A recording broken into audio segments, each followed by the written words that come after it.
Hey, what is going on everyone? It's your boy Tanveer Syed, the Bengal Dragon. Make sure to hit that like, subscribe and bell notification buttons, as all your support really helps me remain motivated to continue making these type of videos. I apologize for the delay because it took actually almost everything I had in me to upload the video yesterday. And I was planning on uploading this video yesterday, but unfortunately, I just had taken the second shot of the COVID vaccine and I was recovering from the side effects. I am 90% or 85% over it now. Hopefully by tomorrow all of it should subside.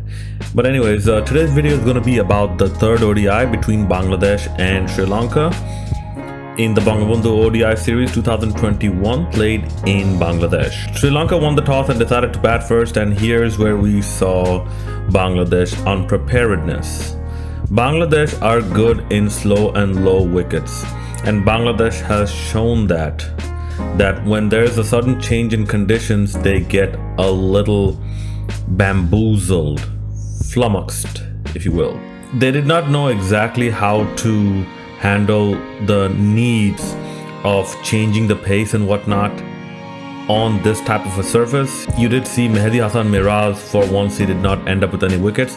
Shakib Al Hasan was unlucky because he had I think one or two catches dropped off him, so he should have gotten a wicket but he didn't. And also the fielding was pretty bad. Lack of bowling prowess sort of showed when people like Shoriful Islam, Mustafizur Rahman, like I believe they both combined only for one wicket. I believe Shoriful Islam got that one wicket, and Taskin Ahmed on the other hand actually showed that he is more suited to these type of conditions where there is some pace and bounce on the wicket. Although it is a batting friendly wicket, the batting friendly nature also helps the pace bowlers, and that's why you saw all wickets that were taken by the bowlers from the Bangladeshi side were pace bowlers.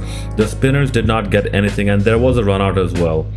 So Sri Lanka also came out to play more serious cricket, more attacking cricket, and that was also seen very evidently because at one point you had Asila Gunatilaka, I think he was the opener. He tried to slog each and everything to leg side, and this is understandable because they were getting flack from the Sri Lankan media and the Sri Lankan coach itself, I believe.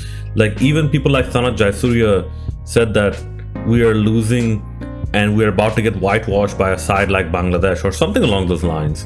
It wasn't that derogatory sounding, but you can understand where Sanath Jayasuriya is coming from, because Sanath Jayasuriya used to play in the World Cup winning squad. He is regarded as one of the greatest openers in ODI and limited overs cricket, especially in ODI cricket. So you can understand where he is coming from. That being said, Bangladesh did well enough to restrict Sri Lanka to under 300. I will have to give them that because I saw some of the economy rates, like Shakib and Mustafiz, I believe they were under 5 if I'm not mistaken, and that's pretty good considering the mood that Sri Lanka was in. But Bangladesh, when they came out to bat, there's one name that actually broke the back entirely of Bangladeshi batting, and that is Dushmantha Chameera.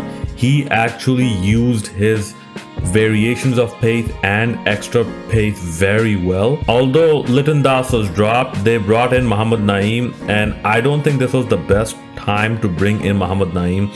I always maintain that if you have to bring in someone new, you have to start them off with series against teams such as Zimbabwe and Ireland, someone who's ranked somewhat lower than you, so that you at least have a benchmark that is reasonable enough for your newcomers to overcome and to transition into international cricket in the highest form.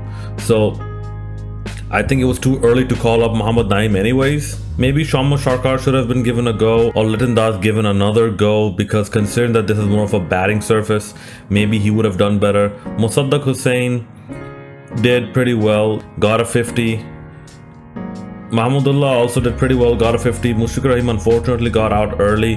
Shakib Al Hasan, he is still trying to find his form, and yeah, even Shakib realizes that he is severely underperforming, and he's been given a lot of leeway to find his form on his own terms. And it is good to see Shakib Al Hasan turn down the PSL to play in the Bangladeshi domestic league.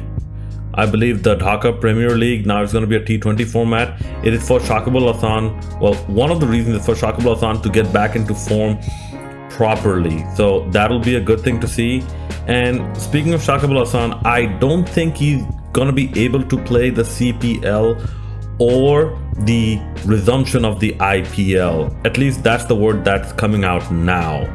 So let's see what happens with that. I have a feeling Shakib Al Hasan will end up touring Zimbabwe as well, because he will want to find his form back. And as for the others, now the Bangladeshi weakness of batting is coming into serious question. And this is a good thing to see, that despite us winning the series, we have realized that we have a lot of deficiencies in our batting. Tamim Iqbal, for my liking, he is a bit too complacent with his side. He keeps saying that I will not speak anything negative against the batsmen or against my players. I understand that, but you cannot make that an exclusive statement. You cannot make that an everlasting statement, that no matter what happens, I will not speak negative against my players. You can't have that, because at one point when your player or players start performing very, very badly, that it looks so bad that it embarrasses your entire cricketing structure, at one point you will have to speak bad about your team and about your team members out of frustration, and that is understandable. Bangladesh has not reached that point yet. Listen, because if I were the captain, okay, and let's say in a match I perform, and in a series I perform, and in a tournament only I perform, and no one else performs, and then it makes our cricket look very, very bad to the point where even the journalists are starting to troll us. Yeah, you know what? Just to motivate the players a bit more, because motivation is not only from a positive side, there's a very strong negative side to the motivating factor from a psychological standpoint. And people who did not learn a lick of psychology, they will not understand this.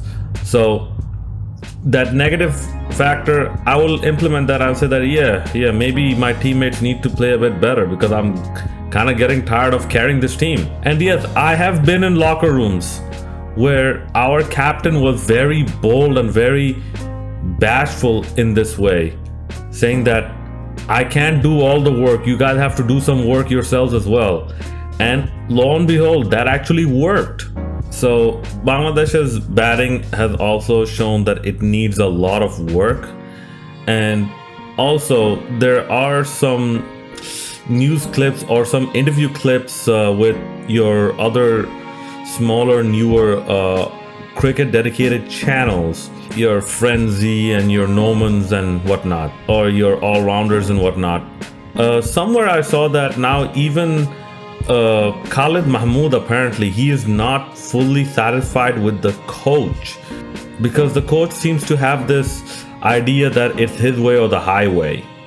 So hopefully these cracks don't end up tearing everything apart, and let's hope that Bangladesh cricket actually progresses from this point. Mushfiqur Rahim was eventually the man of the series. That was a good thing to see, and he was deserved man of the series. And let's hope that Sri Lanka cricket also manages to improve from here. Alright, that's about it. Please do leave your comments in the comment section below about your thoughts and opinions on this cricket match. And as always, hit that like, subscribe and bell notification button. It's your boy Tanveer Syed, the Bengal Dragon, signing out.